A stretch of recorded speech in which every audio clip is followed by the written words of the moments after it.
भारत और अमेरिका की दोस्ती को लेकर हाल ही में अमेरिकी दूतावास की ओर से एक बड़ा बयान सामने आया। दूतावास ने कहा कि अमेरिका और भारत की साझेदारी लगातार नई ऊंचाइयों को छू रही है और ये 21वीं सदी का निर्णायक रिश्ता बन चुका है। पोस्ट में ये भी लिखा गया कि हमारे दोनों देशों के लोगों के बीच की स्थायी मित्रता और इस रिश्ते की असली ताकत है जो इसे उजागर और मजबूत प्रदान करता है। यही वजह है कि वॉशिंगटन और नई दिल्ली के बीच लगातार कूटनीतिक और सामरिक और आर्थिक मोर्चे पर रिश्ते और गहरे होते जा रहे हैं।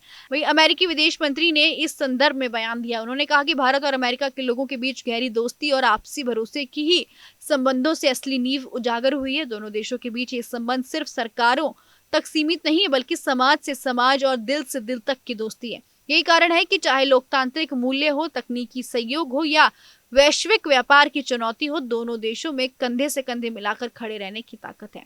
ये बयान ऐसे समय पर आया जब चीन के तियानजिन में प्रधानमंत्री मोदी की मुलाकात राष्ट्रपति शी जिनपिंग और राष्ट्रपति व्लादिमीर पुतिन से हुई है। इस मुलाकात ने दुनिया भर के राजनीतिक और कूटनीतिक हलकों का ध्यान अपनी ओर खींच लिया है, क्योंकि ये ऐसे समय पर हुआ है जब अमेरिकी राष्ट्रपति डोनाल्ड ट्रंप ने भारत पर 50% तक का टैरिफ लगा दिया और उनके सलाहकार भारत के खिलाफ तीखे बयानबाजी कर रहे हैं। ऐसे माहौल में भारत की सक्रिय कूटनीति और अमेरिका की ओर से दोस्ती पर जोर देना वैश्विक राजनीति में एक अहम संकेत माना जा रहा है। वहीं पीएम मोदी ने सोमवार यानी कि 1 सितंबर को सीएसओ शिखर सम्मेलन में अपने संबोधन के दौरान कहा कि ग्लोबल साउथ की आकांक्षाओं को पुराने और अप्रासंगिक ढांचों में कैद करना आने वाली पीढ़ियों के साथ अन्याय है। उन्होंने साफ संदेश दिया कि बदलती दुनिया को स्वीकार करने की एकमात्र रास्ता है और ये बदलाव अब टाला नहीं जा सकता। पीएम मोदी ने बेहद प्रभावी अंदाज में कहा कि नई पीढ़ी के बहुरंगी सपनों को हम पुराने जमाने की ब्लैक एंड व्हाइट स्क्रीन पर नहीं देख सकते। इसके लिए स्क्रीन बदलनी होगी ताकि उनके सपनों को साकार करने में नए रास्ते खुल सकें।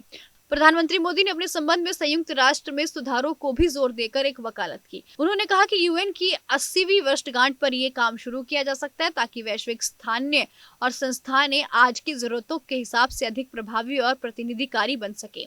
ये बयान से भारत ही नहीं बल्कि उन सभी देशों के लिए उम्मीद की किरण है जो मजबूत वैश्विक ढांचे में अपनी आवाज को अनसुना महसूस करते हैं। इस दौरान प्रधानमंत्री मोदी और रूस के राष्ट्रपति की मुलाकात भी चर्चा का केंद्र बनी। दोनों नेताओं ने एक ही कार में बैठकर मीटिंग वेन्यू तक पहुंचे, जिसने दोनों देशों की गहरी समझदारी और साझेदारी और गर्मजोशी को दिखाया।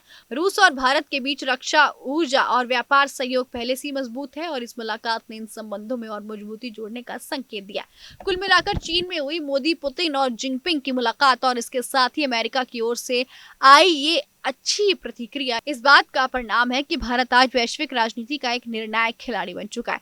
एक तरफ जहां भारत चीन और रूस जैसे देशों के साथ रणनीतिक संवाद को गहरा कर रहा है, वहीं दूसरी ओर अमेरिका के साथ साझेदारी को भी नई ऊंचाइयों तक ले जा रहा है। यह कूटनीतिक संतुलन ही भारत को 21वीं सदी की वैश्विक राजनीति में एक अहम धुरी के रूप में स्थापित कर रहा है। आपकी इस पूरी रिपोर्ट को लेकर क्या कुछ है, हमें कमेंट बॉक्स जरूर बताएगा। पूरी रिपोर्ट दैनिक है।